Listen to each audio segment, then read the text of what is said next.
Assalamualaikum warahmatullahi wabarakatuh. Waalaikumsalam warahmatullahi wabarakatuh. Alhamdulillahirabbil alamin wa bihi nasta'inu ala umuri dunya waddin wassalatu wassalamu ala nabiyyinal mursalin wa ala alihi wa ashabihi ajma'in amma ba'd. Para jamaah salat Isya dan Tarawih yang semoga selalu dirahmati oleh Allah Subhanahu wa taala. Marilah kita senantiasa panjatkan puja dan puji syukur kita kehadirat Allah Subhanahu wa taala yang telah melimpahkan segala nikmatnya kepada kita semua sehingga kita bisa bermuajahah kembali, bisa berkumpul dan bisa bertemu dan bisa melaksanakan salah satu kewajiban kita yaitu salat berjamaah. Alhamdulillah. Salawat dan salam semoga selalu tercurahkan kepada junjungan kita, seorang manusia yang paling baik akhlaknya dan paling indah tutur katanya dan juga paling santun budi pekertinya. Dialah baginda Nabi Muhammad sallallahu alaihi wasallam yang telah berjuang mati-matian menegakkan agama Islam di muka bumi ini dengan setegak-tegaknya. Hadirin jamaah salat Isya dan Tarawih yang semoga selalu dirahmati oleh Allah Subhanahu wa taala. Pada kesempatan kali ini izinkan saya untuk menyampaikan sedikit yang saya ketahui tentang syarat-syarat terkabulnya doa. Ikhwani azani Allah wa iyyakum. Sebagaimana kita tahu bahwasanya doa itu adalah senjatanya orang yang beriman. Dalam sebuah riwayat, dalam sebuah hadis diriwayatkan at-du'a'u silahul mu'min. Senjatanya orang beriman. Yang artinya adalah doa itu adalah senjatanya orang yang beriman. Dan juga doa itu bukan hanya senjata, tapi doa itu juga ibadah. Doa huwal ibadah. Doa adalah ibadah. Artinya setiap kita berdoa kepada Allah Subhanahu wa taala, maka yang terjadi adalah kita akan mendapatkan pahala dari Allah Subhanahu wa taala untuk kita sebagai bekal kita untuk menuju akhirat kelak. Karena pada dasarnya Allah Subhanahu wa taala, Tuhan kita semua, sangat mencintai hambanya yang suka berdoa. Sangat mencintai hambanya yang suka mengeluh kepadanya, yang suka curhat kepadanya. Ya, jadi ketika kita merasakan suatu permasalahan atau merasakan kesedihan, maka alangkah baiknya kita curhat kepada Allah dulu yang pertama. Karena dialah yang mengatur segala sesuatu, dialah yang maha mengetahui segala sesuatu, dan dialah yang akan menyelesaikan segala permasalahan kita.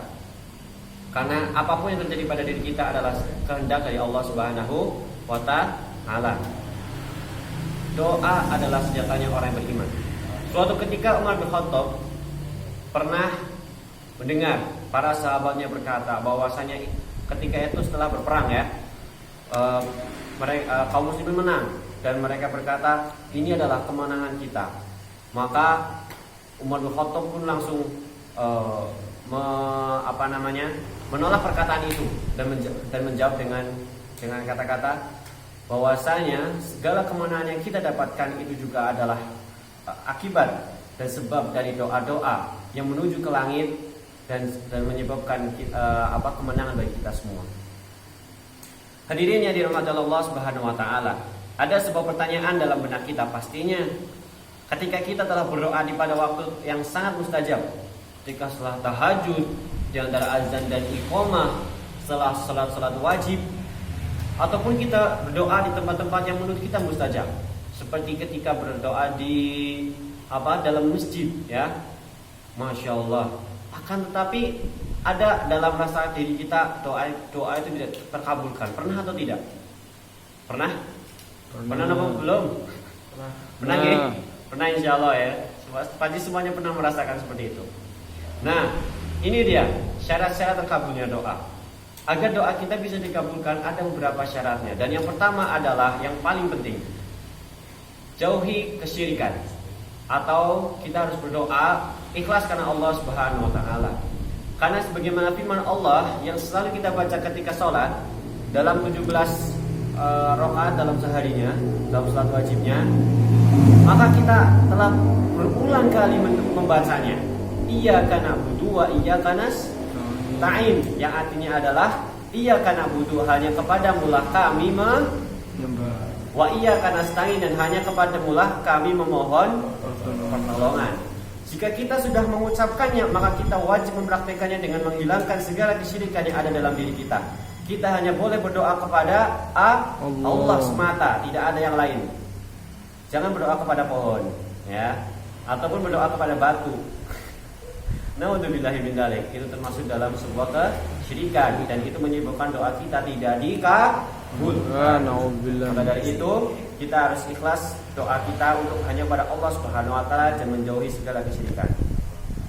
Yang kedua adalah tidak tergesa-gesa, ya, yaitu berprasangka baik kepada Allah Subhanahu wa taala.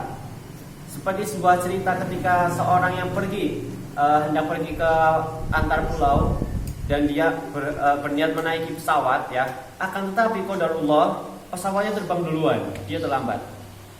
Dan ketika dia sedang menyesalnya, sedih-sedihnya, menangis-nangisnya karena tidak jadi berangkat, tiba-tiba dia mendengar berita bahwa pesawat itu jatuh dan kecelakaan.